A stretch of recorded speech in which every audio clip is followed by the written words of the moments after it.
Hi welcome to Max TV. క్రోధీనామ సంవత్సరంలో ద్వాదశ రాశుల వారికి ఎలా ఉండబోతుందని తెలియజేయడానికి ఈరోజు మనతో ఉన్నారు కోయిదొర బిఎల్ శ్రీనివాసరాజు గారు. మరి ఆయన మాటల్లోనే మనం తెలుసుకుందాం. నమస్కారం అండి. ఓం నమ శివాయ. క్రోధీనామ సంవత్సరంలో కన్యా రాశి వారికి ఎలా ఉంటుందో తెలియజేయండి. ఓం పరబ్రహ్మ పరమాత్మ నమ జగత్తుత్తి ఫలయ బ్రహ్మ హరి హరాయ గుణాత్మ సర్వగౌతిగామి దర్శ దత్తాత్రేయ నమస్తంతని సిద్ధి కురు కురు కురు స్వాహ. కుర్రో కుర్రు కొండదేవత అంబ పలుకు జగతంబ పలుకు అంబవారు పలుకు దేవి పలుకు తల్లి అమ్మవారు జాయ్ సమ్మక్క సారలమ్మ జాయ్ కొండదేవి. ప్రజలందరికీ నమస్కారము. ఈరోజు మనం తెలుసుకోవాల్సింది కన్యరాశి ఫలితాలు. ఈ రాశి వాళ్ళకి ఆదాయములు 5, ఖర్చు 5 అంటే సమానంగా కనబడుతుంది. ఆదాయానికి సంపాదించేదానికి ఖర్చుకి దానికి ఉంది. రాజపూజిత 5, అవమానాలు 2. కానీ ప్రజలలో ఒక మంచి స్పందన ఆలోచన ఉంటుంది.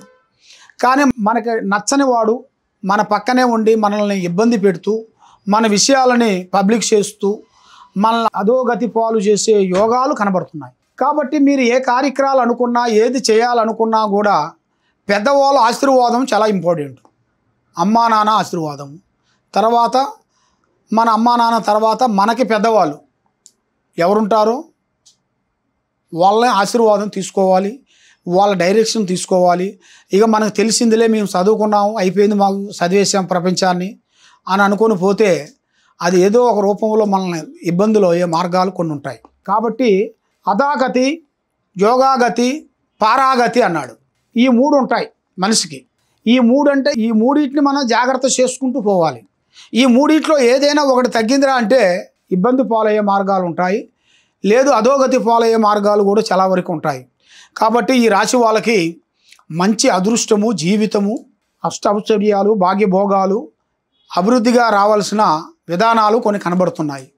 కాబట్టి ఈ సంవత్సరంలో ఉగాది నుంచి వచ్చే ఉగాది లోపులో వీళ్ళకి మంచి అదృష్ట గడియలు, లక్ష్మీలో కొన్ని కార్యక్రమాలు కొన్ని చేయాల్సినవి కొన్ని కనబడుతున్నాయి. ఇలా జాతక ప్రకారంగా చూసుకుంటే భూమిలో బంగారం దొరికే ప్రాప్తి కూడా కనబడుతుంది. అది జాతక బలం అంటారు. కాబట్టి అది మీ జాతక బలంలో కన్యరాశి వాళ్ళకి కనబడుతుంది. కాబట్టి మీరు ఏ కార్యక్రమం చేయాలనుకున్నా ఏ పని చేయాలనుకున్నా ఆలోచించి ఒక అడుగు వెనకడుగు వేసి ఆలోచించాలి, కానీ ముందడుగు వేసి ఆలోచన చేయొద్దండి. మరి ఎట్లా ఉంటుంది స్వామి ఈ రాశి ఫలితాల ప్రకారంగా చూసుకుంటే మా జీవితంలో మేము అనుకున్నవి సాధించగలుగుతామా? వ్యాపార, ఉద్యోగ, కుటుంబ, వ్యవసాయంలో కూడా రాజకీయ ఫలితాల్లో కూడా ఏ విధంగా ఉండబోతుంది, మేము ఏ ఫీల్డ్లో పోతే మాకు ఏ విధంగా మాకు సెట్ అవుతుంది అని చాలామందికి సందేహాలు ఉన్నాయి. కాబట్టి మీరు ఎలాంటి సందేహాలు ఉన్నా కూడా తప్పకుండా మీ పేరు, వయసు, గోత్రనామం మాకు ఒకసారి మీరు పంపించారనుకోండి, మీరు ఏ స్థితిగతిలో ఉన్నారు, మీరు ఏ పని చేస్తే మీకు ఎప్పుడు కలిసి వస్తుంది, ఎప్పటి నుంచి ఎప్పుడు మీకు బాగుంటుంది అనేది మీ జాతక బలం అనేది చూడాలి. చూసి స్థితిగతులను చూసి మీ జాతక బలంలో ఎంతవరకు వచ్చిందా అనేది చూసి మేము చెప్పగలుగుతాము.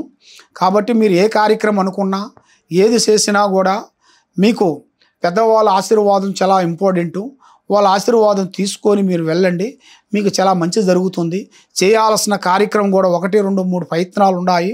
కాబట్టి మీరు ముఖ్యంగా మీ కుటుంబంలో చేయాల్సిన మెయిన్ పూజ అష్టలక్ష్మి పారార్థన చేయాలి. అష్టలక్ష్మి పారార్థన పూజ చేస్తే మీకు మంచి శుభాలు, మనశ్శాంతి తప్పకుండా వర్తిస్తుంది. కాబట్టి మీరు ఏ సందేహాలు ఉన్నా కూడా తప్పకుండా ఈ కింద నెంబర్కి మీరు ఫోన్ చేసి మీకు ఎలా ఉందో ఒకసారి మమ్మల్ని డౌట్ అడిగితే మేము చూసి గణితం వేసి చక్రం వేసి చూసి అమ్మవారి విషయాలు మీకు చెప్పగలుగుతాము. సర్వోజన సుఖినో భవంతు. ఓం నమ శివాయ.